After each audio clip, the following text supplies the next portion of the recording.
Hello, everyone. Welcome back to the Chill Like a Mother podcast. Today, we are here with Jessica Dunn, who is all about living with less. And we are both neurodiverse parents. And did you know, audience, that it costs neurodivergent families 5 times more just to live based on social support and the resources and the physical items that they may or may not need? I mean, that in itself is so challenging, let alone all of the other nuanced experiences that every family might experience in totally different capacities. For me, I am diagnosed ADHD. So is my partner. We have one of 2 of our children who are officially diagnosed, and living a neurodiverse life has so many layers to it that money is certainly part of it. It's like I actually didn't even realize that until Jessica sent me this stat. Like, oh my goodness. But you feel it. I feel it. I feel it. And literally just the other day, I was thinking to myself, how do all these people in my circle, who I don't know how much money they make, but I'm thinking all these people in my circle are they're going on vacation, they're doing all these things. And I'm like, why can't I do that? And I'm like, oh yeah. We have $500 of meds every month, and we all go to therapy that's sometimes covered and sometimes not covered. That in itself is an annual trip somewhere. Yes, absolutely. We have here in Saskatchewan, my daughter is diagnosed with ADHD and autism. And if without that autism diagnosis, we would not have any coverage for any type of therapy. It would be through our benefits, hopefully, if we have them. Which we are very privileged to have. But she only gets $6,000, and that pretty much is used up by April, May the year, and the rest is up to us to pay. And then we only get that till she's 12. So yeah, just the therapy and meds alone would be a nice little trip somewhere. Let alone any sensory supports you have at home, special adaptations for chairs and sleeping supports, sensory needs like swings and weighted blankets, all of this extra stuff. It's it adds up in a hurry. And then plus all the educational resources, all the books, all the seminars that you may want to go to, all the training that you. It's just it's insane. So just the money alone, if parents of neurodiverse kids, we feel, we know how you're feeling. It's there. It is real. So don't, I got a little bit of water in my eye. I would say that it's equivalent to, a small little trip would be the best metaphor. I would say that you are paying every year. You have multiple people in your family. So not just one, you have multiple. So there's a lot. There's a lot to unpack there. Yes. And I was just saying this to somebody the other day. I was why can't we go on a trip? Why haven't we been able to budget for that? Because we're pretty frugal with our money. Based on the money coming in, we should be able to afford that. And I was why can't we? And then I was breaking it down. It's our benefits only cover the generic versions of our meds, not the branded versions. And we need the branded versions. We've tried the other ones. They don't work as well. Right. And so that's whatever it is, almost $300 a month just for that. And then anybody's therapy, we only have $300 a year for psychologists, or I don't even think we have coverage for social workers, which is ironic because I am one. But it's $300 is a session and a half. Yeah. Plus, also certain clothes. You need to have specific clothing. You need to have, and food is a huge piece, as everybody that's in this neurodiverse community knows that majority of kids will only eat certain things, usually high-priced branded stuff, but you're trying to get in nutrients that so you're paying for all this food sometimes that they aren't even eating. It's such a, there's so every facet of life costs more. Yes. Yeah. I call it the ADHD tax. Oh, yes. I'm actually going to start calling it that too, Yeah. because it's so true. Like even last night, I was like, I'm not cooking anything that you guys are going to eat. So just tell me what you want. And that's what I'm going to make. And it was chicken strips and plain butter noodles. Oh, butter noodles. Yeah. Yeah. Super colorful. Hey, I love the palette that they choose. Yeah. It's beige. Yeah. Beige over. Yeah. Yeah. We're laughing, but we're not. We're dying inside a little bit. Dying inside. But yeah, it's quite a bit. And let alone, so it's just not even the cost of things. Like being a neurodiverse parent is quite crazy. Like you've seen the stats that we've been looking at. There's just like, if you're wondering why you're feeling tense and stressed more than your neurotypical parents or other friends that you have that are neurotypical, there's so much. Every little detail of your life is different, and you should give yourself grace. Is what I'm trying to get to here. Send this podcast to all of your to all your parents, your brothers and your sisters, the caregivers, the people that maybe don't know day to day what you're going through. Yeah, because there's a lot. There's a lot that goes through. There's so much, and I'm actually going to read a couple other stats that Jessica sent me in preparation to the podcast. Neurodivergent parent burnout rates are double that of neurotypical parents. Parental fatigue rates for neurodivergent parents are approximately 83% higher than neurotypical families. Symptoms of depression and anxiety are up to 150% higher. And special needs parents have the equivalent trauma of a soldier on the front lines. And I can absolutely speak to the physical, visceral body reaction that I have to any anticipated or preliminary sensory need and or meltdown. Yeah, absolutely. Yeah. Like you feel it coming. You feel every part of your body feels it.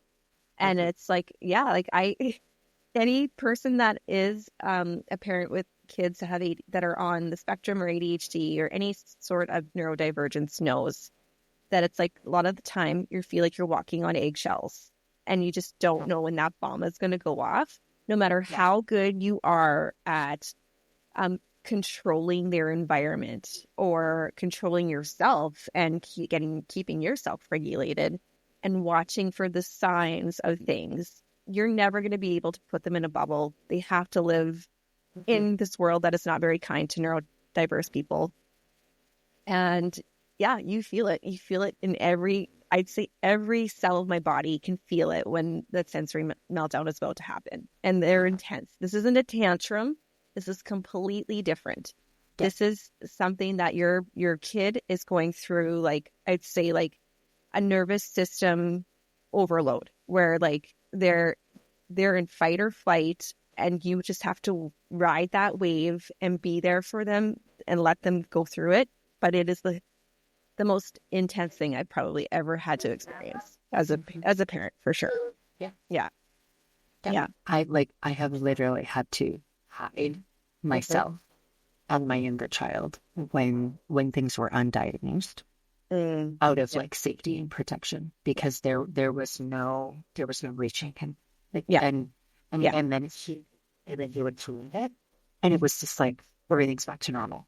Yeah, like we didn't just experience what we just experienced for 45 minutes, right? And it's like back to being sweet and kind and caring and loving and exactly who he is at his core. Yeah, but when that hijack happens, it is like, okay, we're in it. We're in it for like a half an hour, 45 minutes, and we just got to get through it and not add to the, not to add to the situation. Well, and that's another thing is like, why do you feel like this? Well, yeah, because you're so heightened. Like, how do you keep your, like, I was like, well, you should just co-regulate with them. Like, you can't be regulated in that state when your kid has completely, it's like a switch has turned on in their brain. I like how you use the word hijack. because that is like exactly how it feels. Like 1 minute they are like your kid and the next they're not. Like they're fighting for their life. They feel so threatened by something in their nervous system. And it's like they have to ride that, like I said, ride that wave. And like what you're doing is like barricading your house, hoping they're safe, hoping you're safe, hoping the other kids are safe. It's probably like, yeah, it's the craziest thing I've ever experienced. And nothing has really helped her get through it except for me being there and just feeling what I'm feeling. And like, I don't hide my tears. She sees them. And it actually kind of like almost reboots her. It's like, oh, wait, there's mom. And she's scared. And she's like, she's crying. Like I can, like, she can really see that. And like, it's almost like a reboot. Oh yeah. Oh wait, I'm Evelyn. I can control this. I can calm myself down with all the coping tools she learns in OT or wherever you learn your skills from. But like in the moment, she's not using those things. So you have to be calm. I remember like last week I was at a conference and I was sitting with some grandparents of kids that are neurodivergent, and they were asking me how things are, and I'm like, oh yeah, like my daughter, like she's like saying my daughter has been through some pretty intense physical things. I'm like, yeah, I've had bruised ribs, I've had like things thrown at my, like that's just normal stuff that happens with women and men that are parents of neurodiverse kids. This is what we go through every day. Not every day, but like this happens for a majority of parents, and people don't understand. Like, oh my God, like that's what you do. Like, yeah, this is our normal. This is normal. Like this, normal. And I think every family, being a therapist who works a lot with either parents who self-identify or have been diagnosed neurodivergent, or they're going down that path with their children. Every parent has a unique experience based on whether it's them or their child. And there are these notable challenging moments within families, right? For us, it's mornings and bedtime. Right. For other people, it's school. The transitions, probably. The transitions, right? Yeah. For other people, it's like, we can't do extracurriculars. You know, there's always something that's just like a little bit atypical, right? Something like that, like other families don't even have to think about, right? They're in 5 extracurriculars if their budget allows, and it's no big deal. And they get there and they arrive and they participate and they come home. And, you know, there's all of this just like typical experiences, which might include like meltdowns or like some crying or I don't want to go, but it's not to the level that neurodiverse families experience that. Like if I am dysregulated in the morning, it adds at least a half an hour to the whole situation, right? And so it's not just a matter of like shutting it off and getting to school or getting somewhere on time. It's like that shift in nervous system, I know it's going to take 20 to 30 minutes before I like feel back at baseline. Yeah. And I think that's another reason why neurodivergent parents feel the way we do is we ourselves are probably neurodivergent because it's a hereditary thing that we pass on to our kids. So I really wish that even when your kids get diagnosed with something, that they should be looking at the parents and be like, okay, when are we going to test you? Because on grandparents and like literally, let's just take this all the way back. And he wants to like, it explains a lot, right? When you look back, but to say that things are just like you were saying, it's just easy for a lot of people just to get up and go and do their things. Well, like we have talked before on past podcasts where we've like lived a day before even 9 a.m. most days, whether it's the morning situations or sensory things with clothes or food or just the anxiety of getting from one place home where it's safe to another on the bus to school is like, it's very intense. So even just before 9 a.m., your parents are like, can I have a drink? I'm joking, but like it can be so tense. And if you also are neurodivergent, like the timing it takes for your nervous system just to like calm down yourself is huge. Like some parents could just like roll it off their backs and go to work. It's like, I need like half an hour just to decompress and then I can go back to my day. Like, right. So it's just in the morning alone dealing with that. And just even the dealing with breaking down every little executive functioning skill. I don't think people understand what that means. So I'll just use an example. Like for the morning, we have to break down brushing your teeth is like a 4-step process. Brushing your hair, putting on your socks is like that's a 10-15 minute thing sometimes because you don't like the sensory seams in your socks. Just doing the basic things and breaking it down. You can't just say, go get ready for school. You can't just say, go do your homework. You can't say, go clean your room. You have to be very specific with small little steps for these kiddos to make some success in their day and make it fun and exciting. Like that's a full-time job in itself. Just gamifying everything. Gamifying everything. Gamifying everything.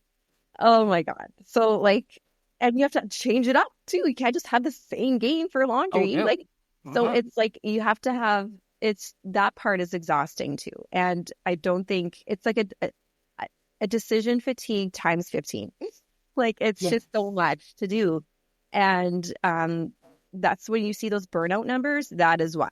Because like, and it's not just like once in a while. Like that's a daily thing for most neurodivergent parents is having to do that. And that's why we live so minimally, because like we can have a house full of stuff and deal with all of our like possessions when like we have to break little things down on a daily basis to take care of our things. Like there's just no way I could function myself, let alone her. So like it's just so much for us to cover for sure.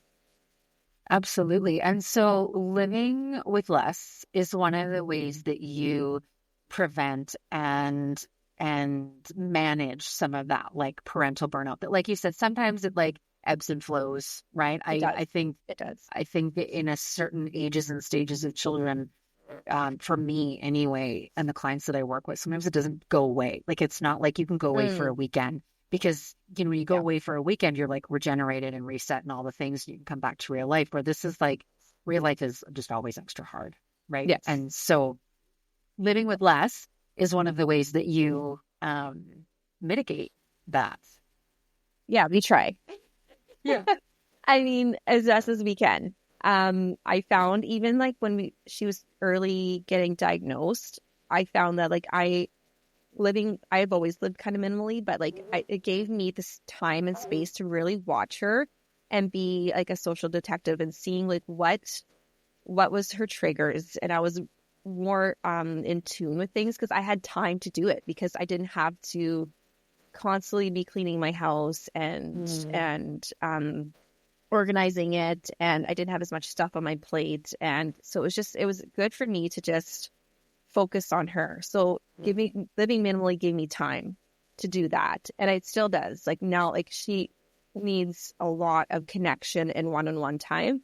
And I'm able to do that because I don't have to constantly be cleaning my house and organizing. And we actually, even this year, we've been really pushing extracurriculars for her for the longest time. And this year we don't have any. This fall, we gave her a breather. And all she does is just like climbing on Sundays if she wants to. So like even just clearing our calendar and minimizing that stress of like where to like pushing like where she has to go and where she needs to be all the time and giving her space to breathe has given us intensely more time to just calm ourselves, which was, you know, in the hustle bustle, everybody's in 18 different things. And like, it's not just like dance is an hour a week. No, it's like always like in like everybody's like an elite athlete at this point. So it's like, you can't even just do like rec stuff most of the time. Rec stuff. Yeah. You just like, go play. Just go play. At this age, I am really finding that too, Jessica. Like it's hard. Past this age, so he's 9 now. I was looking for like rec things, and there's almost nothing. Yeah, it's hard. It's tough. And it's like, okay, so you can't be in dance because these kids are going like 5 times a week. And they've been going for 5 years. Yes. And like we're like either we're way behind or we're dragging them down, or because she can't commit all the time. Like we can't be there all the time. We just, with her diagnosis, we can't. Some things, like the one thing we have actually has been going really well is flag football, because it's not so intense, and it's great. But like hockey, ringette, like anything that's like into with Saskatchewan sports, baseball, all that, like, it's not going to be in our life with her. Yeah. It's just not. And that's fine. But like pushing that on them just so they can have some social skills is, I'd rather just let her go and play. You know, so, but yeah, like there's just so many little things that every neurodivergent parent is going through. So if you know somebody, check in on them, because they more than anybody need some sort of respite, even if it's just like a half-hour walk, just going outside.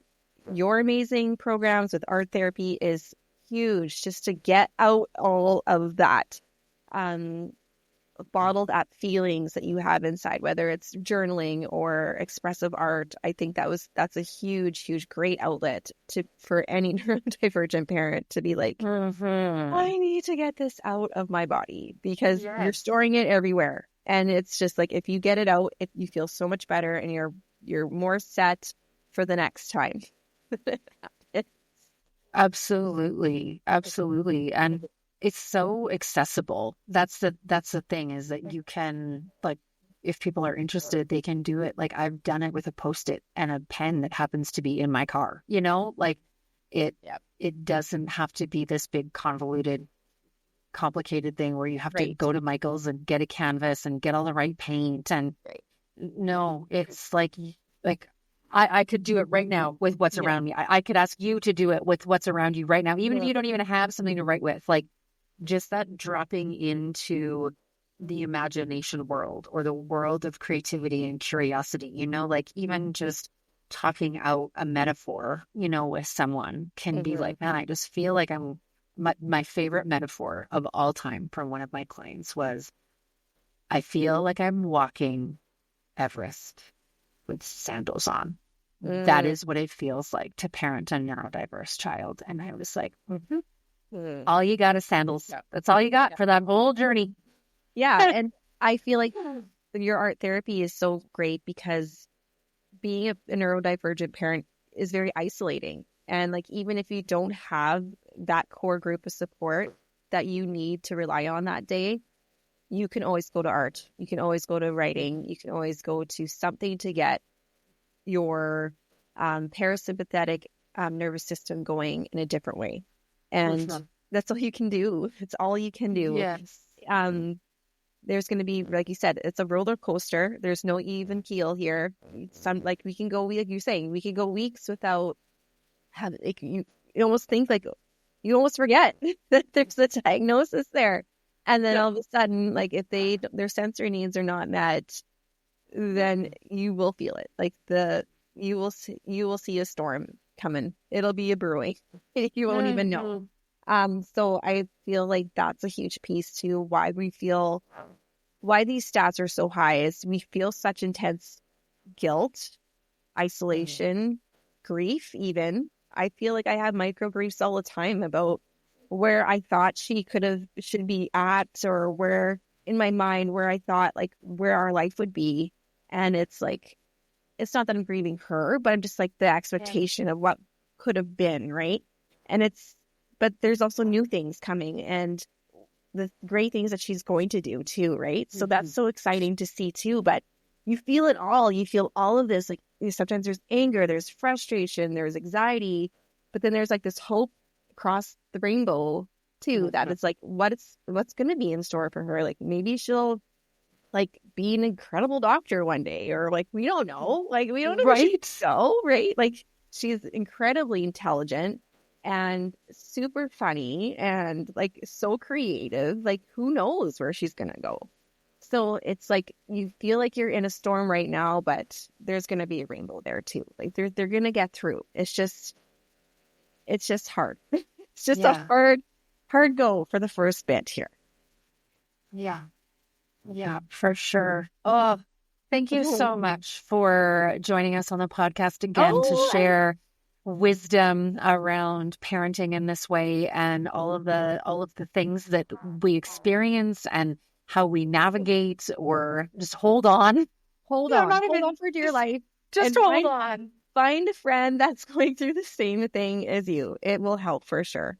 And just find that outlet. Like I said, like even if it's, like you said, just jotting down things, whether like it's something small or it's something if you need to go and get your body moving in some way, to have a dance party by yourself, it doesn't matter. Like find something that you're going to be able to calm your nervous system with, because this is no joke.